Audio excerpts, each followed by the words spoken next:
내가 내 어머니의 젖을 먹은 오라비 같았더라면 내가 밖에서 너를 만날 때 입을 맞추어도 나를 업신여길 자가 없었을 것이라.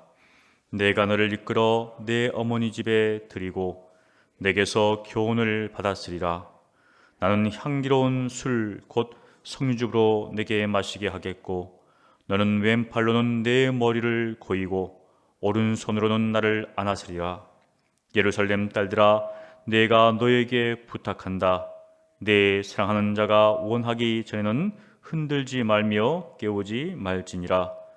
그의 사랑하는 자를 의지하고 거친 들에서 올라오는 여자가 누구인가? 너로 말미암아 내 어머니가 고생한 곳, 너를 낳은 자가 애쓴 그곳 사과나무 아래에서 내가 너를 깨웠노라. 너는 나를 도장같이 마음에 품고 도장같이 팔에 두라. 사랑은 죽음같이 강하고 질투는 수월같이 잔인하며 불길같이 일어나니 그 기세가 여호와의 불과 같으니라. 많은 물도 이 사랑을 끄지 못하겠고 홍수라도 삼키지 못하나니 사람이 그의 온 가산을 다 주고 사랑과 바꾸려 할지라도 오히려 멸시를 받으리라. 우리에게 있는 작은 누이는 아직도 유방이 없구나. 그가 청혼을 받는 날에는 우리가 그를 위하여 무엇을 할까? 그가 성벽이라면 우리는 은망대를 그 위에 세울 것이요 그가 문이라면 우리는 백향목 판자로 두르리라. 나는 성벽이요 내 유방은 망대 같으니 그러므로 나는 그가 보기에 화평을 얻은 자 같구나. 솔로몬이 바알 하몬에 포도원이 있어 지키는 자들에게 맡겨두고 그들로 각기 그 열매로 말미암아 은천을 바치게 하였구나. 솔로몬 너는 천을 얻겠고 열매를 지키는 자도 200을 얻으려니와 내게 속한 내 포도는 내 앞에 있구나. 너 동산에 거주하는 자야, 친구들이 내 소리에 귀를 기울이니 내가 듣게 하려무나. 내 사랑하는 자야, 너는 빨리 달리라. 향기로운 산 위에 있는 노루와도 같고 어린 사슴과도 같아라. 아멘. 본문 1절부터 4절까지는 7장에 이어진 술람미 여인의 노래입니다. 이 술람미 여인은 자신이 사랑하는 사람과 함께 은밀한 시간을 갖기를 원합니다. 그러나 한편으로는 이 사람들의 눈치를 보지 않고 공개적으로 자신이 사랑하는 사람과 함께 하기를 원합니다. 그녀는 1절에서 3절까지 자신의 소망을 이렇게 노래하죠.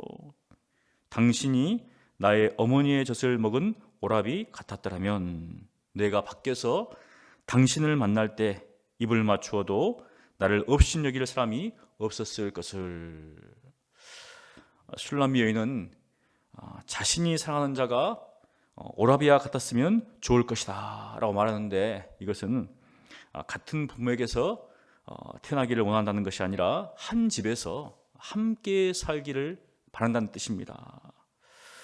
사람들의 눈치를 보지 않고 어머니의 집에서 사랑하는 이로부터 교훈을 받고 향기로운 술을 마시면서 그의 왼팔을 머리 삼아 그의 오른팔에 안기고 싶다는 것이죠.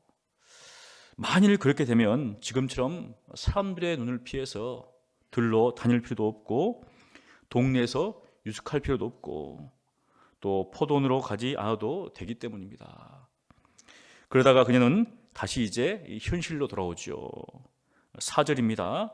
예루살렘 딸들아, 내가 너에게 부탁한다. 내 사랑하는 자가 원하기 전에는 흔들지 말며 깨우지 말지니라. 이 구절은 2장 7절 그리고 3장 5절에서 동일하게 말하고 있습니다. 이 구절을 통해서 우리는 술람미 여인이 현실을 어떻게 받아들인지를 우리가 알 수 있습니다. 그녀는 사랑하는 사람과의 관계 속에서 정말 이렇게 숨어서 사랑을 나누는 이런 관계로부터 벗어나기를 원합니다. 사람들의 눈치를 보지 않고 공개적으로 사랑을 나누면서 하기를 원합니다. 그러나 그렇다고 현실을 부정하고 또 현실에 의해서 좌절하거나 낙담하지 않습니다. 대신 현실을 그대로 받아들이죠. 그녀는 현실과 이상 사이에 괴리를 감으로 인해 좌절하지 않는 것이죠. 그러면서 현실을 그대로 받아들이면서 바로 사랑하는 사람과의 관계를 계속적으로 발전시켜 나갑니다. 그 모습이 그대로 5절에 나오는데요. 그의 사랑하는 자를 의지하고 거친 들에서 올라온 여자가 누구인가? 3장 6절에도 동일한 표현이 나옵니다. 정황이 조금 다른데 거기에는 몰약과 유황과 상인의 여러 가지 향품으로 향내 풍기며 연기 기둥처럼 거친 들에서 오는 자가 누구인가? 술람 여인이죠. 그때는 하루 향기를 품으면서 자신이 사랑한 자가 자기를 보도록 그렇게 올라왔는데 이제 8장에서는 3장은 왕을 만나기 위해서 올라왔다면 8장에서는 사랑하는 자를 의지하고 올라옵니다. 이제 만난 것이죠. 이렇게 그러면서 그는 자신이 사랑한 자를 깨우는데 그곳은 그의 어머니가 고생한 곳, 그를 낳은 자가 애쓴 곳. 아까 이야기했듯이 1절에는 그녀는 자기의 집에서 자기가 사랑하는 사람과 함께하고 싶다라고 했는데 지금은 그곳이 아니라 자기의 고향이 아니라 바로 자신의 어떤 신랑, 사랑하는 사람이 태어난 곳에서 지금 함께 있다는 것을 표현합니다. 즉 사랑하는 사람과 함께 지금 있음을 나타내죠. 그러면서 6절부터 7절까지는 아가사의 핵심 구절입니다. 6절을 우리가 함께 읽겠습니다. 너는 나를 도장같이 마음에 품고 도장같이 팔에 두라. 사랑은 죽음같이 강하고 질투는 수월같이 잔인하며 불길과 같이 일어나니 그 기세가 여호와의 불과 같으니라. 많은 물도 이 사랑을 끄지 못하겠고 홍수라도 삼키지 못하나니 사람이 그의 온 가산을 다 주고 사랑과 바꾸려 할지라도 오히려 멸시를 받으리라. 아멘. 도장은 고대 사회에서 자신의 어떤 가문을 상징합니다. 그래서 항상 도장을 붙여하고 다니죠. 그래서 도장에는 끈이 달려 있습니다. 이것을 통해서 자신의 어떤 소유권이라든지 특권을 나타내는 것이죠. 이와 같은 이유로 그녀는 자신을 도장같이 마음에 두라, 도장같이 팔에 두라 이렇게 말하고 있습니다. 뭐냐면 자신을 뗄래야 뗄 수 없는 아주 귀중한 존재로 여겨달라는 것이죠. 그러면서 사랑은 죽음같이 강하고, 굉장히 강렬한 구절이죠. 사랑은 죽음같이 강하다. 여러분, 죽음보다 강한 것이 있겠는가? 죽음보다. 이 땅에 아무리 용맹한 사람이 있고 강한 사람이 있다 할지라도 죽음 앞에서는 한없이 나약한 인간에 불과합니다. 그런데 사랑이 죽음 같다, 이렇게 이야기를 표현합니다. 그것은 무엇인가? 바로 무엇으로도 바로 이 사랑을 이길 수 없다는 것이죠.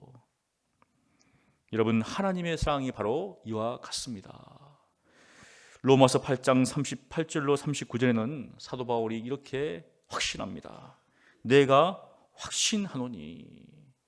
이 확신이 여러분의 확신이 되시기를 바랍니다. 이렇게 고백하죠. 사망이나 생명이나 천사들이나 권세자들이나 현재 일이나 장래 일이나, 현재 우리가 당하는 일이나 장래에 일어날 일이나, 능력이나 높음이나 기쁨이나 다른 어떤 필요이라도 우리를 우리 주 그리스도 안에 있는 하나님의 사랑에서 끊을 수 없으리라. 얼마나 강한지, 하나님의 사랑이 강한지 이 세상에 있는 그 무엇으로도 끊을 수가 없다고 합니다. 바로 사망으로도 끊을 수가 없다는 것이죠. 여러분, 우리는 바로 이러한 하나님의 사랑을 받았습니다. 그러니 담대할 수밖에 없죠. 담대하지 않으면 이상하죠. 왜냐하면 이러한 사랑을 받았으니까, 그 무엇으로도 끊을 수 없는 사랑을 받았으니까. 그러니 또 우리가 하나님 앞에 감사하는 삶을 살아가죠. 날씨가 추워도 바람이 불어도 눈보라가 쳐도 어떻습니까? 우리가 이렇게 새벽에 나와서 주님 앞에 말씀을 들으며 찬양하며 기도하는 것이죠. 하나님은 우리를 도장같이 마음에 품으시고 도장같이 그의 팔에 두르셨습니다. 다음 말씀을 보십시오. 질투는 소울같이 잔인하며 불길같이 일어나니 그 기세가 여호와의 불과 같으니라. 여러분, 사랑은 오직 한 사람에게만 집중하는 것입니다. 다른 사람을 마음에 두거나 그리고 한눈을 팔아서는 안 된다는 것이죠. 만일 그렇게 한다면 이 질투의 불이 일어나는데 그 기세가 여호와의 불과 같다. 여러분, 불은 굉장히 무섭잖아요. 인간에게 가장 필요한 것이지만 정말 불이 나면 그 무엇으로도 그 기세를 담는 것이 쉽지 않습니다. 그래서 우리가 화마라고 하죠. 이 세상에서의 불도 이처럼 두려운데 여호와의 불은 어떻게 했는가? 많은 물로도 홍수가 나도 끊을 수 없다는 것입니다. 그런데 우리가 이 사실을 알아야 합니다. 여호와는 어떤 하나님이신가? 여호와는 질투하시는 하나님이십니다. 여러분, 이 계명을 다 아시죠? 하나님은 새긴 우상과 어떤 형상도 만들지 말라. 거기에 절하지 말고 그것을 섬기지 말라. 그렇게 하시면서 그 유의를 말씀하신데 나는 거룩한 하나님이다 하신 게 아니라 여호와는 질투하는 하나님이다. 이렇게 자신을 이야기하세요. 그러니까 한눈 파지 말라는 거죠. 이스라엘 백성들에게. 우리에게도 마찬가지입니다. 한눈을 파면 어떻습니까? 하나님께서 저주를 내리겠다는 거예요. 3, 4대까지. 그러므로 하나님의 사랑을 입은 우리는 어떻게 할 것인가? 오직 하나님만을 사랑해야 됩니다. 마음을 다하여, 목숨을 다하여, 뜻을 다하여, 우리의 힘을 다하여 하나님만을 사랑해야 한다는 것이죠. 하나님께서 이것을 우리에게 명령하셨습니다. 다음으로 8절과 9절은 이제 그녀의 오빠들의 말입니다. 그들은 자신의 누이가 청혼을 받는 날에 무엇을 준비해야 할까? 이것은 그녀의 어떤 형편에 따라 다르죠. 그녀의 수준에 따라 다릅니다. 음망대를 세울 것인가? 아니면 백향목 판자를 두를 것인가? 얼만큼 지참금을 준비할 것인가? 고민하는 것이죠. 이것을 통해서 볼 때 이 술람이 여인에게는 지금 아버지가 안 계신 것 같아요. 그러니까 그 오빠들이 걱정을 하죠. 여러분들 1장에 보십시오. 1장 보면 6절에 보면 내가 햇볕에 쬐어서 거무스름할지라도 흘려보지 말 것은 내 어머니의 아들들이 나에게 노하여.